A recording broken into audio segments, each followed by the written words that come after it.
Marcus Reed stood at the observation window of the research vessel, his eyes fixed on the massive fleet of derelict ships floating silently in the void. The ships stretched as far as his eyes could see, their dark metal hulls reflecting the distant starlight. As the only human on the alien archaeological team, he felt a strange connection to these ancient vessels that he couldn't explain. Fascinating, isn't it? Thomas, the blue-skinned lead researcher, floated up beside him. These ships must be at least 300 years old. Such primitive design. He shook his head, his antenna twitching with amusement. Marcus frowned. Something about the ships looked familiar. I wouldn't call them primitive, he said, pointing to one of the closer vessels. Look at the whole design. Those angles aren't random. They're designed to deflect energy weapons. Thomas laughed, a chirping sound that echoed through the observation deck. Energy weapons. These ships still use physical projectile launchers. We found nuclear fusion drives in their engine rooms. No civilization would use such outdated technology unless they had no choice. But Marcus wasn't listening anymore. His attention was caught by a symbol barely visible on one of the ship's hulls. He pressed his face closer to the window, squinting to make it out. His heart skipped a beat when he recognized it. I need to see those ships up close, he said suddenly. We've already sent drones to scan them, Thomas replied. The technology is exactly what we expected from a level 3 civilization. Nothing special. Marcus turned to face his colleague. Then you won't mind if I take a shuttle out there for a closer look. Thomas waved his hand dismissively. If you want to waste your time examining ancient junk, be my guest. An hour later, Marcus guided his research shuttle between the massive ships.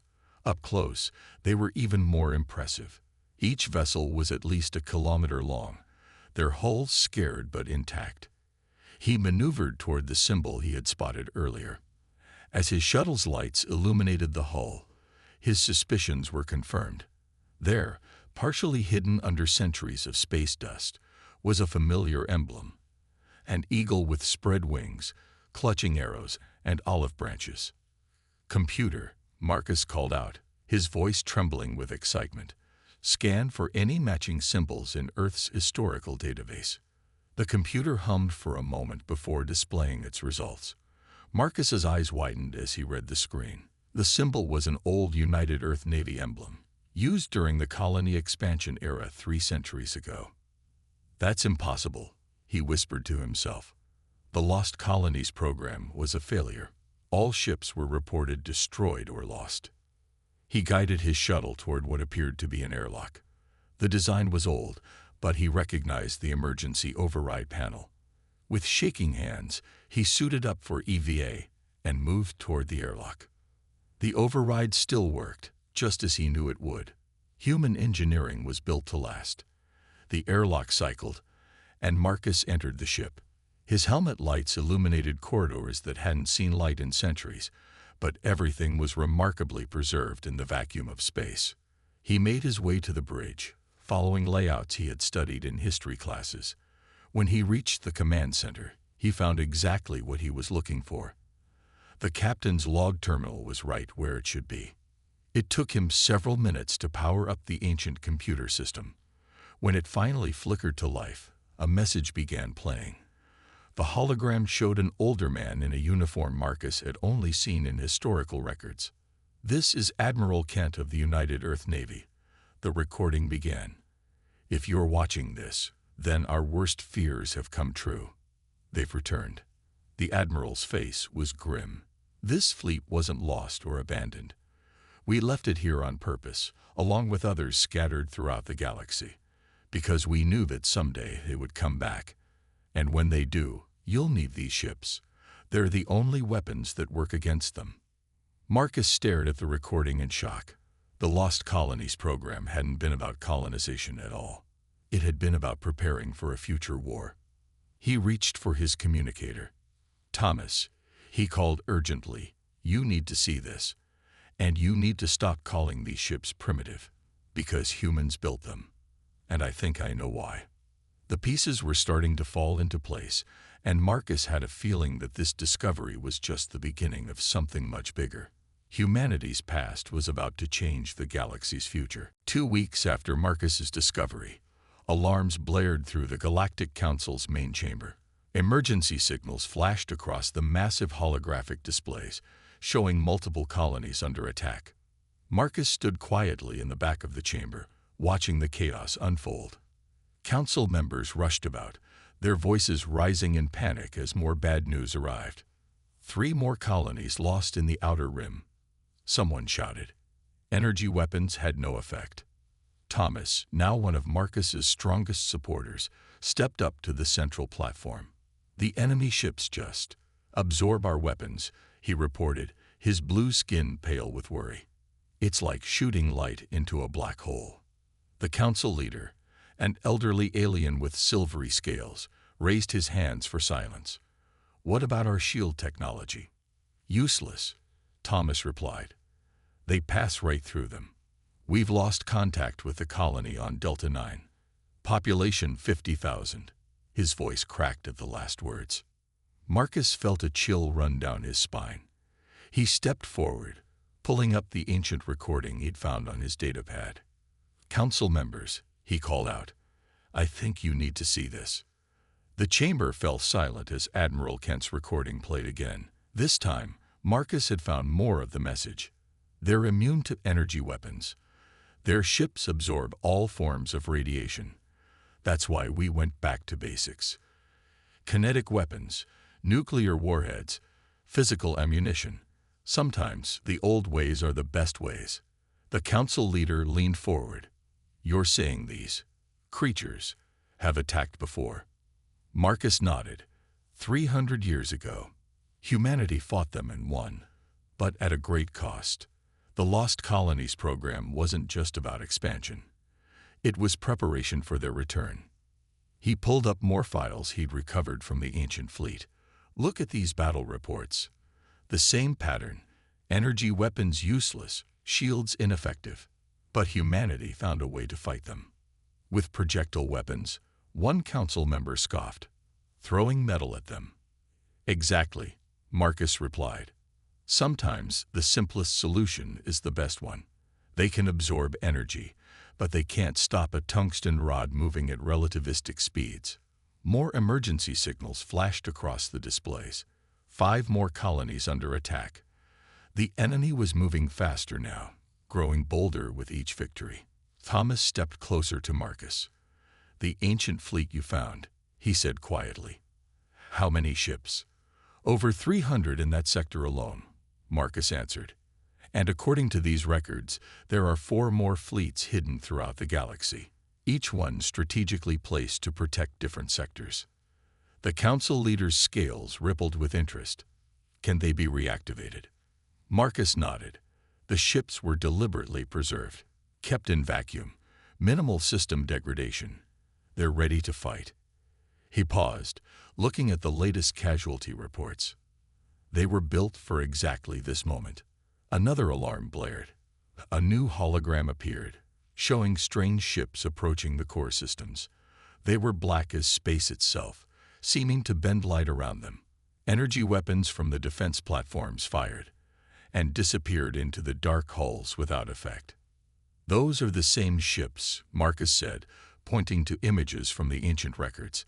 Exactly the same design. Humanity called them the Void Hunters. The council chamber erupted in panic again, but the council leader raised his hand for silence. He turned to Marcus, his ancient eyes filled with worry. How long will it take to reactivate the fleet? With a full engineering team. Marcus did some quick calculations. Maybe 2 weeks, but we need to start now. The council leader nodded slowly. 300 years, he said quietly. Your people knew this day would come. They prepared for it, left us the tools we would need. And he looked around the chamber. We laughed at their primitive technology. Council leader, Marcus said, stepping forward. There's something else you need to know. The fleet we found. It's just the first line of defense. The records suggest humanity built something much bigger, something they called the last resort. But its location, He shook his head. That information was encrypted. We need to find it before it's too late. As if in answer, another alarm sounded. More colonies under attack. More lives lost. The war humanity had prepared for was finally beginning, and their ancient fleet might be the galaxy's only hope. Marcus stood in the engine room of the ancient human battleship, surrounded by a team of the galaxy's best engineers. The massive fusion reactor towered above them, its simple but sturdy design a testament to human engineering. "Start the power-up sequence," he ordered, checking his tablet with the recovered startup procedures. The engineering team, a mix of various alien species, worked at their stations.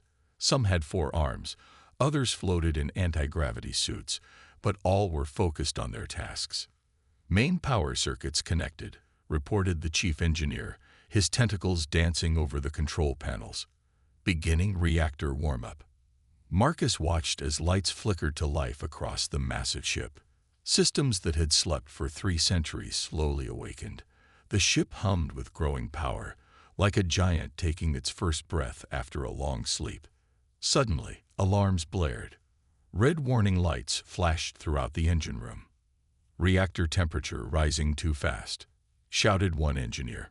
"Controls aren't responding." Marcus rushed to the main console.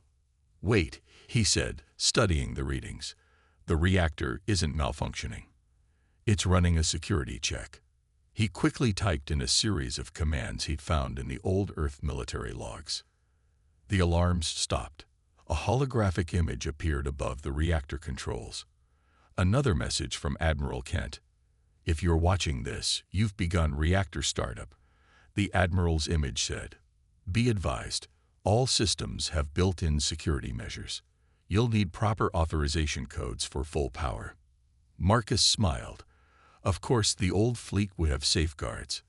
He entered more codes from his research, and the reactor's power level stabilized.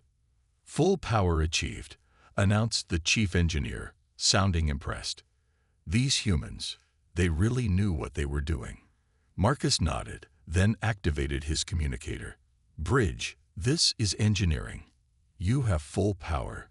Beginning weapons system startup." He made his way to the massive gun deck.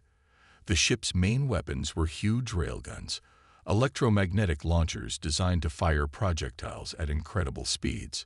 No fancy energy beams, just simple physics turned into a deadly weapon. "Load the test round," he ordered. The loading crew, wearing powered exoskeletons, lifted a massive tungsten rod into the breech. The railgun hummed as power flowed through its electromagnetic coils. "Test fire ready," reported the weapons officer. "Target drone is in position." Marcus gave the command. "Fire." The ship shuddered slightly as the railgun launched its projectile. On the tracking screen, they watched the tungsten rod streak across space at near relativistic speed. When it hit the target drone, the drone didn't just explode. It simply ceased to exist, torn apart at the atomic level by the sheer kinetic energy of the impact. "By the stars," whispered the weapons officer. No wonder they feared human weapons. More messages from the past began playing as they activated different systems.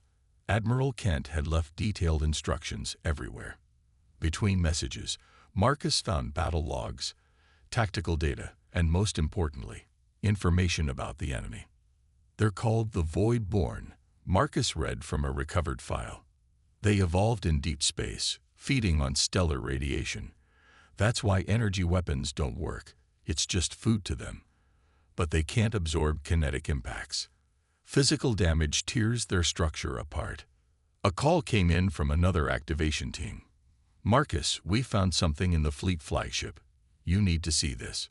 In the flagship's sealed command center, Marcus found more than just messages. There was a detailed battle plan, showing how humanity had fought the Void-Born 3 centuries ago.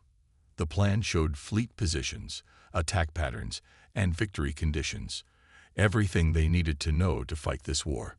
But most importantly, they found a star map, one that showed the locations of other hidden fleets, and a set of coordinates marked the last resort. "Send this to the Council immediately," Marcus ordered. He studied the battle plans with growing hope. Humanity hadn't just left them weapons, they'd left them a complete strategy for victory. The ancient fleet was awakening, ship by ship. Railguns powered up, missile tubes loaded, armor plates charged. 300 years of sleep were ending, and humanity's legacy was about to prove its worth. In the distance, sensors detected more void-borne ships approaching. The enemy that humanity had faced centuries ago was returning in force, but this time, the galaxy would be ready for them. "Look at this armor design," Marcus said, pointing to a section of hull plating. "It's not just metal. It's layered like a sandwich." Thomas floated next to him in the maintenance bay, studying the hull section they'd cut open for analysis. The fleet was almost ready, but understanding its technology had become crucial for repairs and potential improvements. "I see it," Thomas replied, running his scanner over the layers. Outer layer deflects energy weapons, middle layer absorbs kinetic impact, inner layer prevents spalling. Simple, but brilliant.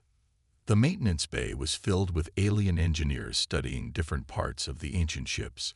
What had once been objects of ridicule were now sources of amazement. Every piece of primitive technology was revealing its hidden complexity. "Here's what gets me," Marcus continued, pointing to the armor's pattern. "These aren't random layers. The thickness follows the Fibonacci sequence. It creates a perfect resonance pattern that channels impact energy away from vital systems." A younger engineer approached with a missile casing. "Sir, we've analyzed the warheads. They're not just nuclear devices. The explosion creates a gravimetric pulse that disrupts the void-borne's ability to absorb energy. They become vulnerable to normal weapons for several minutes after detonation." Marcus nodded. The more they studied the fleet, the more they discovered how much thought had gone into its design. Nothing was as simple as it appeared. "Admiral Kent's logs mentioned something about this," he said, pulling up old files on his tablet. "They spent years studying the void-borne's weaknesses. Every weapon, every system was specifically designed to exploit those weaknesses." Thomas moved to a nearby workbench where they disassembled one of the railgun projectiles. "Even these aren't just metal rods," he said. "The internal structure is designed to fragment in a specific pattern after impact. One shot creates thousands of secondary projectiles." The main screen in the bay lit up with an incoming message. The council leader's image appeared, his scales shimmering with excitement. "Marcus, we've decoded more of the battle plans," he said. "The fleet formations. They're designed to create overlapping fields of fire. Each ship covers the other's blind spots. The humans knew the Voidborn would try to get close to use their energy-draining abilities. That's why the ships are so heavily armored at close range," Marcus replied. "They're meant to survive long enough to help each other. No ship fights alone." A loud cheer erupted from the other side of the maintenance bay. A team of engineers had successfully tested a modified version of the human point defense system. The ancient targeting computers, once considered hopelessly outdated, were proving to be remarkably adaptable. "The computing systems use crystal matrices," one engineer explained excitedly. "They can't be affected by the Voidborn's energy drainage. They'll keep working even in close combat." Marcus walked to the bay's observation window, looking out at the fleet. Hundreds of ships stretched into the distance, their dark hulls now humming with renewed power. What had seemed primitive was proving to be perfectly engineered for its purpose. "It wasn't about having the most advanced technology," he said quietly. "It was about having the right technology." Thomas joined him at the window. "Your ancestors," he said, "they knew they might not be around when the Voidborn returned. So they left us everything we'd need. Not just weapons, but knowledge, understanding, experience." The maintenance bay's alert system suddenly activated. Reports were coming in from the outer colonies. More Voidborn ships had been detected, moving toward populated systems. "How many ships are combat ready?" Marcus asked. 60% of the fleet," Thomas replied. "The rest need another week of repairs and testing." Marcus straightened his uniform. "That will have to be enough. We've learned their secrets, now it's time to use them." He turned to address the engineering teams. Finish what you can in the next 12 hours. After that, he looked back at the fleet, at humanity's legacy of determination and foresight. We go to war. Throughout the maintenance bay, aliens of all species nodded in agreement. They had laughed at these ships once. Now they were grateful for every primitive weapon, every simple solution that humanity had left them. The time for study was ending. The time for action was beginning. The bridge of the ancient human flagship hummed with tension. Marcus stood at the command position, surrounded by a mixed crew of various alien species. On the main view screen, the dark shapes of void-born ships approached, their black hulls seeming to drink in the starlight.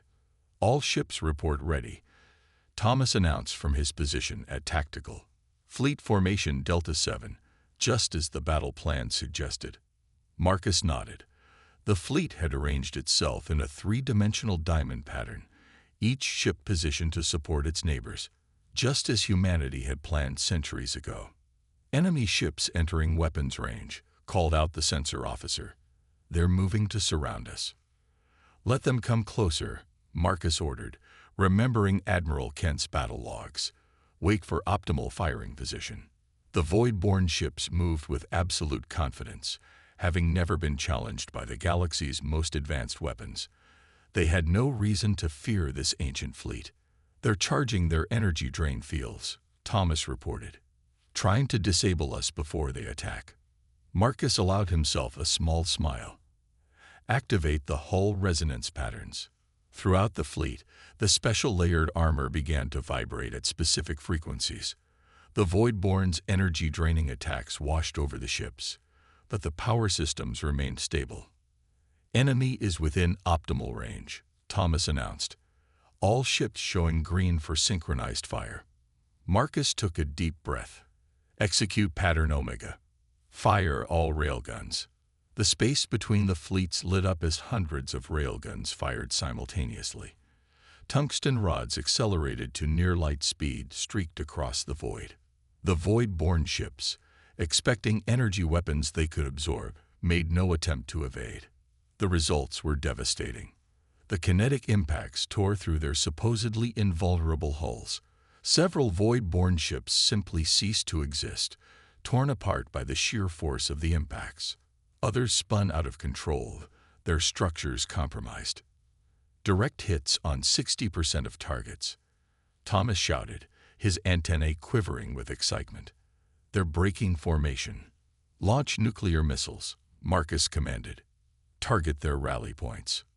Missile tubes throughout the fleet opened, launching specially designed warheads. The void-born ships tried to absorb the nuclear explosions, but the gravimetric pulses disrupted their energy fields. Enemy ships showing signs of vulnerability, reported the sensor officer. Their energy absorption is failing. All ships, execute attack pattern Theta, Marcus ordered. Don't let them regroup. The ancient fleet moved with practiced precision, following battle plans laid down centuries ago. Each ship knew its role, each weapon had its purpose. The Void-born, facing tactics specifically designed to counter their abilities, began to retreat. They're pulling back, Thomas said. We've actually driven them back. But Marcus noticed something on his tactical display. They're not retreating, he said grimly. They're gathering for a mass attack, just like in the old battle logs. He opened a channel to the fleet. All ships prepare for close combat. Activate point defense systems. Remember your training. Protect your neighboring ships.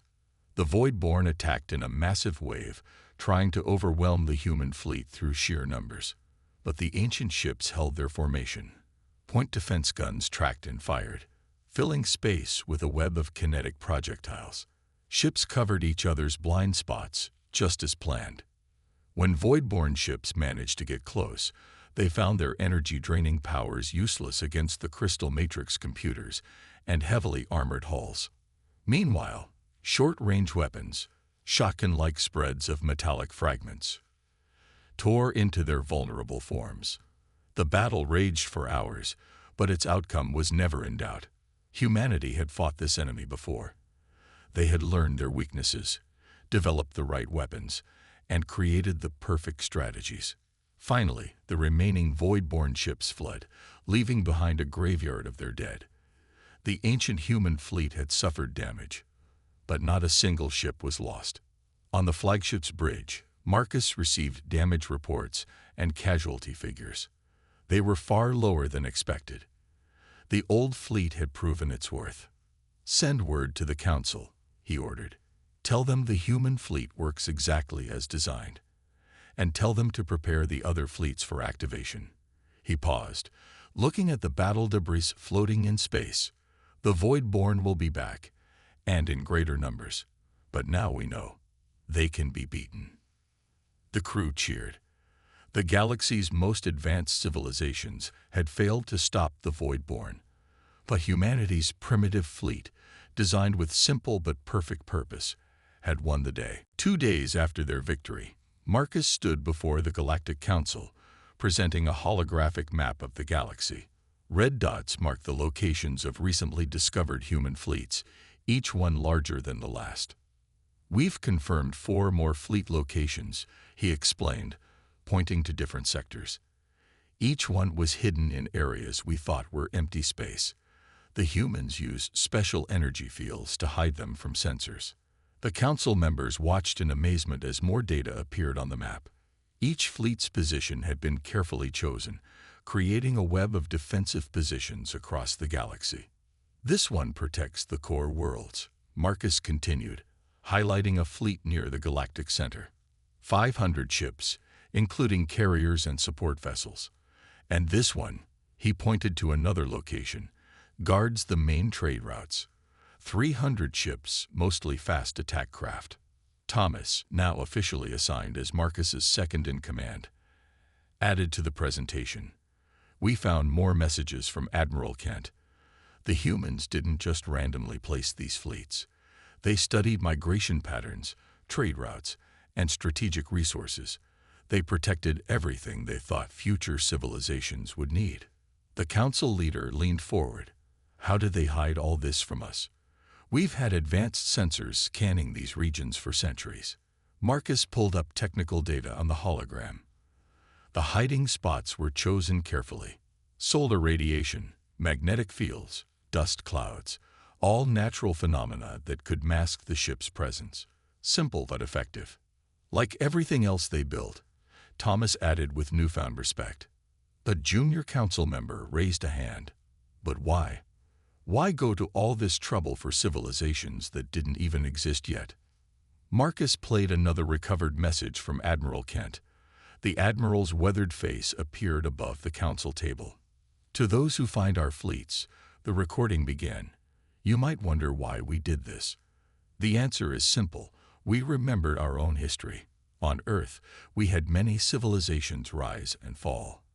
The successful ones were those who learned from the past, who built upon the foundations others left behind. We wanted to do the same for you." The message continued. "The Voidborn aren't just a threat to one species. They consume all energy, drain all power. They would stop the development of any civilization dependent on energy technology. We couldn't let that happen, not when we knew how to fight them." New alerts flashed across the council chamber screens. More Voidborn ships had been detected, moving in from multiple directions. But this time, the council members didn't panic. "How long to activate the other fleets?" the council leader asked. 3 days per fleet," Marcus answered. "We've learned from the first activation. We know what to expect now." Thomas brought up tactical displays showing the Voidborn movements. "They're attacking in larger groups now, learning from their losses." But he smiled. "We have Admiral Kent's notes on their adaptation patterns too." The humans predicted this. Marcus nodded. They knew the Voidborn would evolve their tactics. That's why each fleet is slightly different, designed to counter different strategies. The council chamber filled with discussion as members planned the activation of new fleets. The fear of the Voidborn was being replaced by determination. The tools to fight them had been there all along, waiting to be found. "There's one more thing," Marcus said, bringing up a final set of coordinates. We've confirmed the location of the last resort. It's hidden in what we thought was a massive radiation zone near the galaxy's edge. But that radiation, it's artificial. Another screen to hide something big. How big? The council leader asked. Marcus enhanced the image. According to these readings, it's not just a fleet. It's a mobile shipyard, capable of building more ships using the same human designs. Admiral Kent and his people didn't just leave us weapons. They left us the means to make more. The council chamber erupted in excited discussion. Humanity's gift to the future was greater than anyone had imagined. The ancient fleet wasn't just a weapon. It was a blueprint for survival, a legacy of protection that spanned centuries. And they had found it just in time. The real war was about to begin. The massive space battle raged across 3 sectors of space. 5 human legacy fleets, now fully activated, engaged the largest void-born force ever seen. Marcus coordinated the battle from the flagship's bridge, watching as centuries-old tactics proved their worth again and again. Western Fleet reports successful defense of the core worlds, Thomas announced. Eastern Fleet has pushed them back from the trade routes. Southern Fleet stands ready to counter any flanking attempts. Marcus studied the tactical display. The Void-born had gathered nearly their entire force for this final attack. But humanity had predicted this too. Admiral Kent's final message had prepared them for this moment. Begin Operation Legacy, Marcus ordered. All ships, execute Formation Delta Prime. The 5 fleets moved in perfect coordination, their formations creating a massive sphere. Inside this sphere, space itself seemed to ripple and change. Sir, the sensor officer called out. Something's emerging from hyperspace. A massive shape appeared in the center of the sphere. The last resort had arrived. But it wasn't just a shipyard. It was humanity's final gift to the galaxy. The massive station's outer layers peeled back like a flower opening, revealing row after row of weapon systems. Each one was based on the same principles as the fleet's weapons, but scaled up to enormous size. Message incoming from the last resort's eye, Thomas reported. A new hologram appeared. Admiral Kent's final recording. If you're seeing this, you've found all our fleets and achieved synchronized deployment. The last resort isn't just a shipyard. It's our ultimate weapon against the Void-born. A gift from humanity's past to protect humanity's future, and the future of all species. Marcus watched as the last resort's systems came online. The station's massive railguns made the fleet's weapons look like toys in comparison. Its armor could shrug off the energy drain of 100 Void-born ships. All fleets, maintain the sphere, Marcus ordered. Keep them contained while the last resort powers up. The Void-born, sensing the danger, launched an all-out attack. But the human fleets held their positions, protecting the station just as they had protected each other. Ships fell on both sides, but the formation held. Last resort reports full power, Thomas announced. Primary weapon is charge. Marcus took a deep breath. Execute final phase. The last resort fired. Not energy beams or simple projectiles, but thousands of specially designed warheads. Each one carried a payload designed to amplify the gravimetric pulse of their nuclear missiles by a factor of thousands. The effects were beyond anything they had seen before. Entire squadrons of Void-born ships lost their ability to absorb energy. Their black hulls became visible, vulnerable. The combined fleets opened fire with every weapon they had. The battle lasted another hour, but its outcome was never in doubt. When it was over, the Void-born threat had been broken forever. In the aftermath, Marcus stood before the Galactic Council one last time. The chamber was packed with representatives from every species that had been saved by humanity's foresight.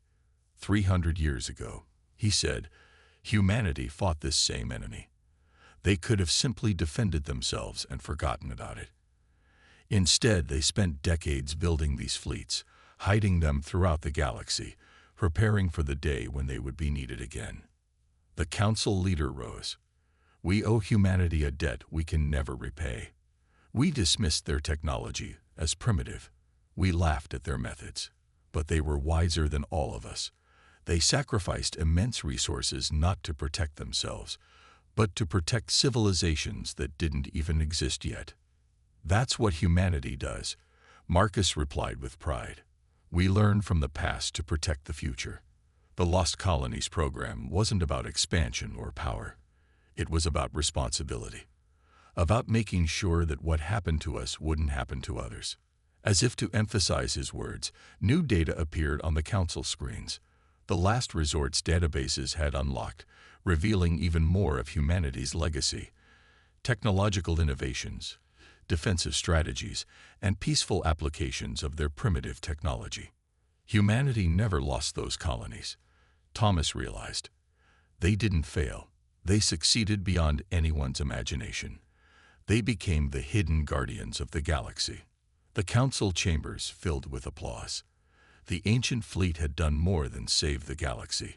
It had shown them what it truly meant to be advanced, not by having the newest technology, but by having the wisdom to use the right tools in the right way. And somewhere, Marcus liked to think, Admiral Kent and his crew were smiling, knowing their legacy had finally fulfilled its purpose.